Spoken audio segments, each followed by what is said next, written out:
Hey guys, today we're going to be doing a space buns, and we're going to take two sections starting with the high point of the head, and you'll take your rat tail comb and you're going to take zigzag motions down to the nape of the head. Once you get your partings, then you're going to comb and separate those sides and clip. Make sure you comb it thoroughly so that you can get the tangles out of it, and then clip the hair with the teeth pointed up, and the reason of that is so that the hair doesn't fall out.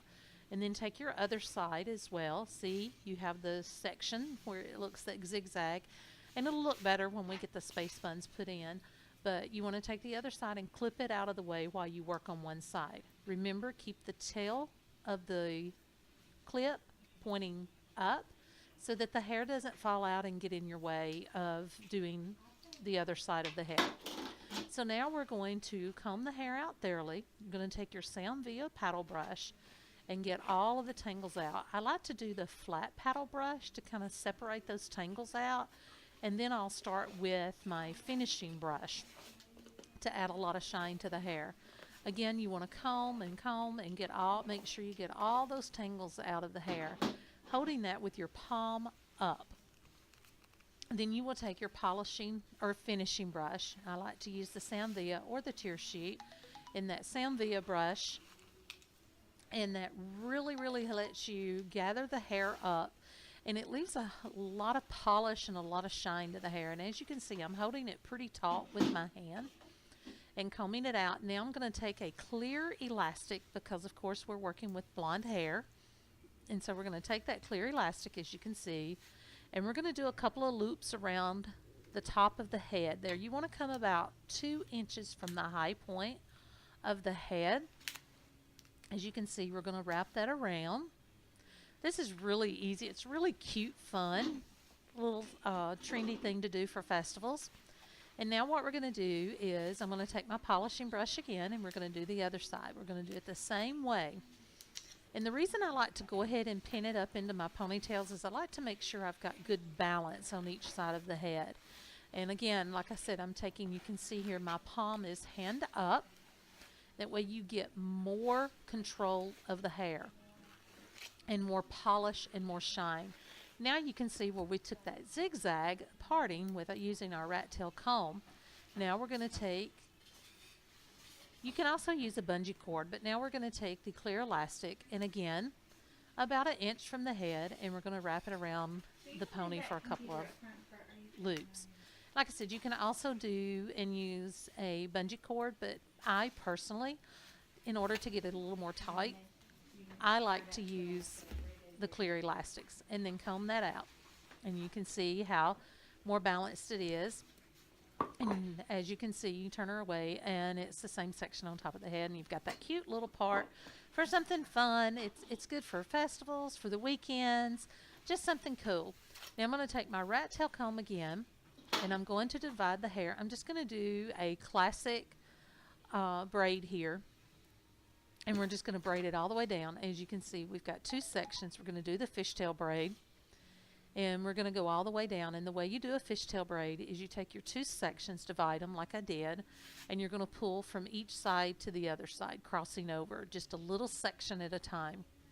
It's really easy to do, and you can see my other video that I'm going to be uploading shortly about how to do a fishtail braid if you don't know how to do a fishtail braid. But here you just want to quickly do that. And what I did here is I twisted it at the top. You can see at the very top, I twisted it around that loop just so that it would cover up the ponytail. As you can see, we're going to pull from each side. It's kind of hard to see a little bit, I guess. And like I said, we'll be showing a video later on how to do a fishtail braid, but today we're going to be doing the space buns. The reason I like to do the braiding for the space buns is I think it gives it a little bit more unique character, because you can pull the braid apart, you can add stuff to the braid, you can pull it out to where it has lots of little flyaways and just make it more lived in. There's just several different things that you can do with it when you are using the braid. And like I said, I like to do it that way because it creates a little bit more interest, and it's not just twisted up there. Now you can do space buns by just twisting them up there, like what we've got on the left side of the head, where you can just take that ponytail and just twist and wrap it all the way around and just pin it till you get it to the point that you like it. But I personally like to do the fishtail braid, and you're going to braid it till you get to about 1.5 to 2 inches from the bottom, and you'll take another clear elastic and you're going to tie it off. And you want to tie it off loosely so that you can pull that braid apart to make it to give it a little bit more abstract feel to the hair as you're going through and braiding. See, there's my elastic, and I like to stretch it a little bit just to kind of heat that elastic up, just to make it where it will adhere to the hair a little bit better. And like I said, there we go. We're going to pin it around there, loop it a couple of times, kind of make it where it's not taut. Now we're going to start pulling apart that braid just to make it look a little bit fatter, fuller, give it a little more abstract to it so that it is a little more fun and more festive. And when we get through, we're going to add some little dimension to that. But you can see how much bigger that pulling apart of that braid makes that look. And once you twist and pin it, it's really cute. Now you can see we've got both sides done. I went ahead and skipped ahead and did the other side. Now we're going to take our closed bobby pin and we're going to route twist the hair around the ponytail, tucking the ends underneath, and you're going to put your pin in with a rocking motion so that you be sure that you really grab a hold of that. And you want to use 2 pins. So you've got your base pin in. Now you're going to take your other bobby pin and you're going to do the same motion, and you're going to cross it over the other pin you have in. And voila, see? Thumbs up. It saves it in there. And that way you don't have to use so many different pins throughout your hair. It's already there and it's going to stay there. I'm probably going to use a couple of more pins just as a security, but no more than 4 pins. You can see I left a little bit of that out so that I'll have some hair to grab too, because it's getting towards the ends and it's a little more frayed. And don't be afraid if one of your space buns appears bigger.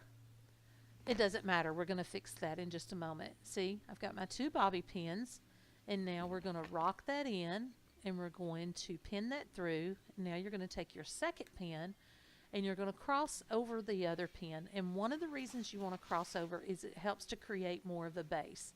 See how cute that is? And it's secure.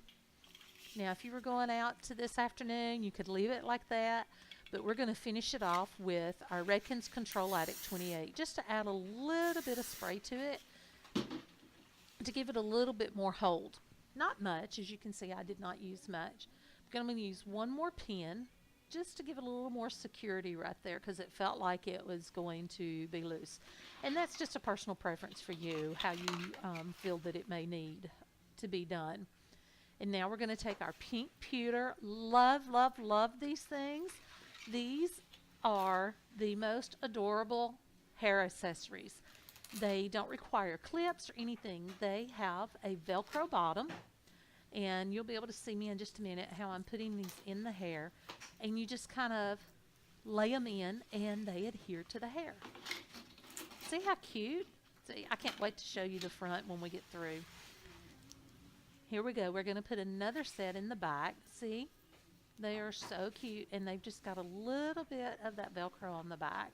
Pink Pewter has a wide variety of selections of these. These are the ones that I'm particularly using today. Has a little bit of an iridescent purple color to it. I thought that was a little festive. I love purple because it's a little jewel tone. And I'm placing these at the point of each triangle where we section the hair with our diagonal zigzag. So it just adds a little bit of fun and festive to the hair. It's really cute, really neat. It's just a fun thing to do. You see? And we're going to add another little jewel tone in just a moment. But that gives you, if you want to stop right there, you can do it just with that. And I'm going to turn it around so that you can see the front. See, is that not the cutest little thing? It just gives you a little bit of funkiness to the hair. It's really cute. You know, be creative with them. You can do them in a straight format. You don't have to use the zigzag part. That's strictly a personal preference.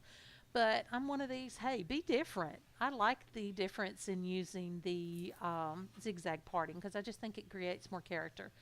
Now here I'm actually placing a larger jewel tone to give a little bit of creativity to the front of the hair. And there you can see where we took the larger piece of that where it looks like jewelry. So you can really get creative. And see that just places right there on the top of the hair. See, isn't that gorgeous?